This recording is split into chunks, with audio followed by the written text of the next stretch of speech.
क्या चिराग पासवान एनडीए का चेहरा बनने जा रहे हैं आगामी विधानसभा चुनाव में? क्या चिराग पासवान पर बीजेपी एक दांव खेलना चाहती है? मतलब बीजेपी की प्राइम फोकस में क्या चिराग पासवान थे, हैं और आगे भी रहेंगे? इस पर ही इस वीडियो में हम चर्चा करेंगे। चिराग पासवान का भविष्य क्या है बिहार की राजनीति में? चिराग पासवान बड़े नेता तो हैं, ये सभी जानते हैं, केंद्र में मंत्री हैं और अपनी ताकत उन्होंने साबित की है। बार बार उन्होंने ये बात बिहार वासियों को और नरेंद्र मोदी के नज़र में उन्होंने डाला है इस बात को कि उनमें ताकत तो है। भले दुसाध वोट पर ही उनकी पकड़ है, सिर्फ पासवानों पर ही पकड़ मानी जाती है, लेकिन वो पकड़ इतनी मजबूत है कि वो कई सीटों को प्रभावित कर सकते हैं। 2020 उदाहरण है, 2020 उसका जीवंत उदाहरण है। चुनाव जीतने के लिए चिराग पासवान 136 प्रत्याशियों को उतारे ही नहीं थे, वो मैदान में उतरे थे ताकि नीतीश कुमार को हराया जा सके और इसमें वो सफल भी हुए।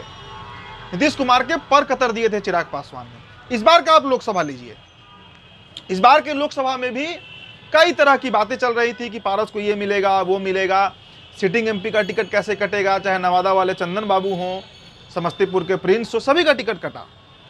5 सीटें मिली चिराग पासवान को और 100% स्ट्राइक रेट उनका रहा, 100%। ना वो बीजेपी का रहा, ना वो जदयू का रहा। तो चिराग बार बार इस बात को साबित करते हैं। अब देखिए ये चर्चा हम क्यों करने जुटे हैं, अभी तो बिहार में उपचुनाव हो रहा है, इस बीच अचानक चिराग पर चर्चा क्यों हो रही है?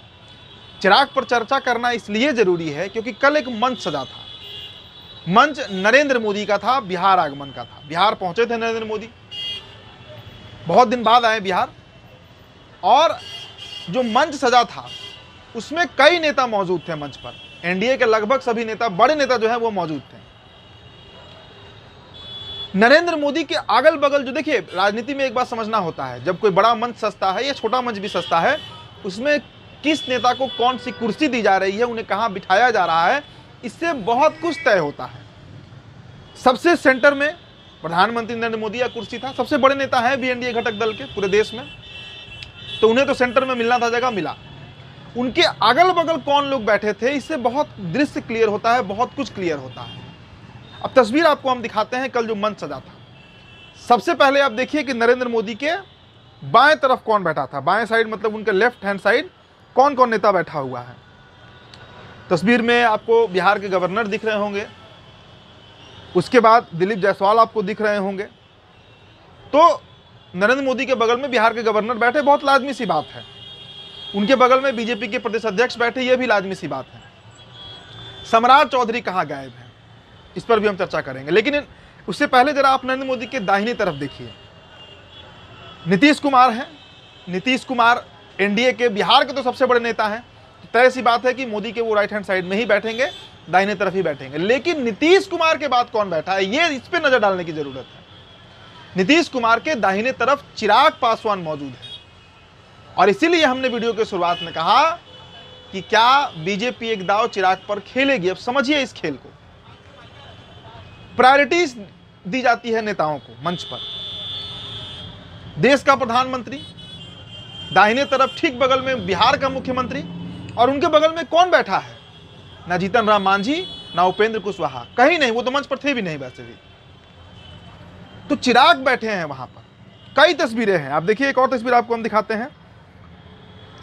तस्वीर में नरेंद्र मोदी आपको दिख रहे होंगे, उनके ठीक दाहिने तरफ चिराग पासवान दिख रहे हैं, और नरेंद्र मोदी के पीछे नीतीश कुमार दिख रहे हैं। यह पिक्चर का भी बहुत सिंबॉलिक मतलब है। इसके अलावा एक और तस्वीर आपको हम दिखाते हैं। तस्वीर नरेंद्र मोदी एक दृश्य देख रहे हैं, उसमें भी देखिए ठीक उनके दाहिने तरफ चिराग पासवान मौजूद हैं, बाएं तरफ नित्यानंद राय दिख रहे हैं और नीतीश कुमार उनके पीछे दिख रहे हैं। तो इन तस्वीरों का आप सांकेतिक मैसेज समझिए। और सम्राट चौधरी कहाँ गायब हो गए? देखिए मुझे हंसी इसलिए आती है, सम्राट चौधरी का नाम आता है कि सम्राट चौधरी जो खेल खेल रहे थे बिहार में, उसमें वो पूरी तरह फेल हो गए, फ्लॉप हो गए हैं। पहले सम्राट चौधरी पर थोड़ा सा हम चर्चा कर ही लेते हैं। आज एनडीए शाहाबाद विहीन हो गया, पूरी तरह शाहाबाद से एनडीए का सफाया हो गया। काराकाट की बात कीजिए, आरा लोकसभा सीट की बात कीजिए, बक्सर की बात कीजिए, औरंगाबाद की बात कीजिए, सभी जगह से एनडीए खत्म हो गया, साफ हो गया। ससराम का भी गुनागणित आप देख ही रहे हैं। इसके पीछे सबसे बड़ा कारण बने सम्राट चौधरी और पवन सिंह। देखिए पवन सिंह की चर्चा हम इसलिए इस वीडियो में कर रहे हैं क्योंकि पवन सिंह आसनसोल छोड़कर काराकाट लड़ने आए थे। नियमता क्या होना चाहिए? नियमता होना चाहिए कि जिस दिन उन्होंने ये घोषणा की कि वो काराकाट से निर्दलीय चुनाव लड़ेंगे, उनको पार्टी से बाहर का रास्ता दिखाना चाहिए था। बिहार बीजेपी के थे वो, लेकिन पार्टी से उन्हें कब निकाला जाता है?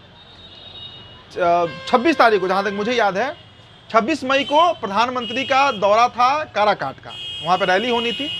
और 25 तारीख को, मतलब ठीक चुनाव से एक दिन पहले, नरेंद्र मोदी के आने से एक दिन पहले, माफ कीजिएगा, पवन सिंह को पार्टी से निष्कासित किया गया, जब पवन सिंह 10 से 15 दिनों का प्रचार कर चुके थे। इसके पीछे कौन वे शख्स था बिहार में?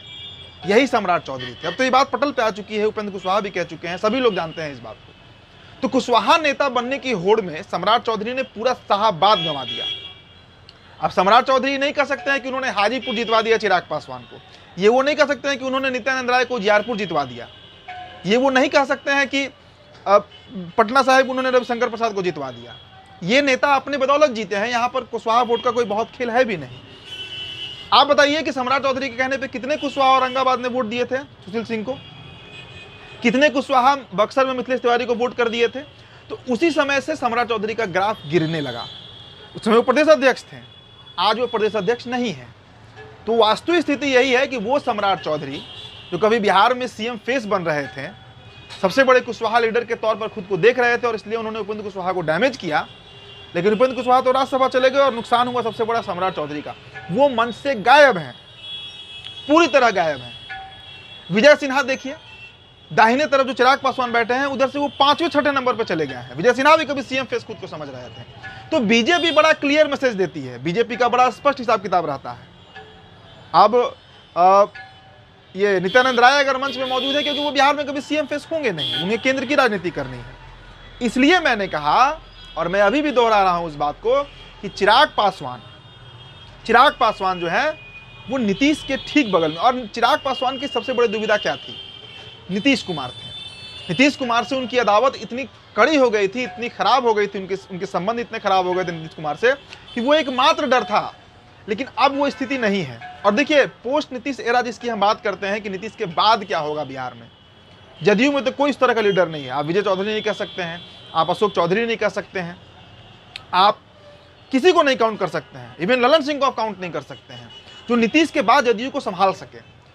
नीतीश कुमार आज, अगर कहा जाता है कि बुरा उनका स्वास्थ्य, कल भी उन्होंने नरेंद्र मोदी का पैर छू लिया, कई तरह की बातें निकल कर आती हैं, बावजूद इसके अगर वो जदयू में आज भी सिरमौर बने हुए हैं, तो इसके पीछे कारण वही है कि उनके बाद कोई वैसा शख्स ही नहीं है जदयू में, कोई इस तरह का नेता ही नहीं है जनाधार वाला जो पूरे जदयू को लेकर चल सके। आज अगर नीतीश कुमार हट जाए और किसी नेता का नाम डिक्लेयर हो जाए, पार्टी टूट जाएगी, जनता दल यूनाइटेड में बड़ी टूट पड़ जाएगी। अशोक चौधरी को बनाकर देख लीजिए, विजय चौधरी को बनाकर देख लीजिए, ललन सिंह को बनाकर देख लीजिए, मनीष वर्मा को बनाकर देख लीजिए, किसी का नाम आप, श्रवण कुमार को बनाकर देख लीजिए, वो दमखम ही नहीं है इन नेताओं में। नीतीश कुमार इकलौते शख्स थे जिन्होंने जदयू को 20 साल चलाया।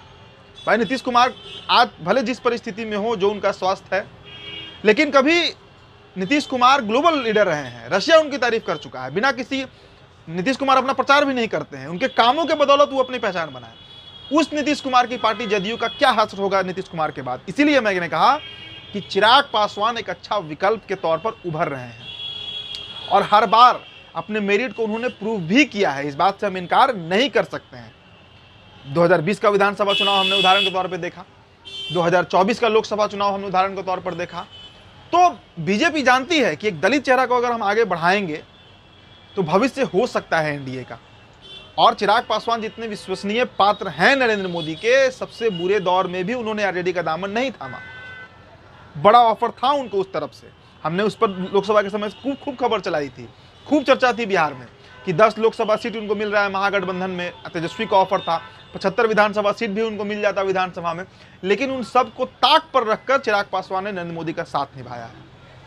तो नीतीश कुमार जब विदा होंगे राजनीति से, जब वो सीएम पद से हटेंगे, उसके बाद ये संभावना है, चूंकि धीरे धीरे दृश्य क्लियर होता है।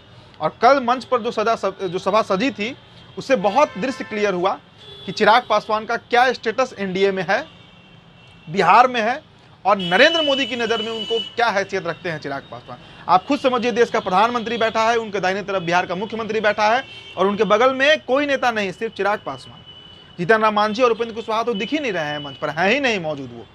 तो ये बहुत, राजनीति में मैंने कहा ना कि सब कुछ सिंबॉलिक तरीके से चलता है, सांकेतिक रूप से काम किया जाता है, और ये संकेत कई नेताओं को टेंशन दे रहा है। सम्राट चौधरी को दे रहा है, विजय सिन्हा को दे रहा है, विजय चौधरी को दे रहा होगा, अशोक चौधरी को दे रहा होगा, ललन सिंह को भी दे रहा होगा।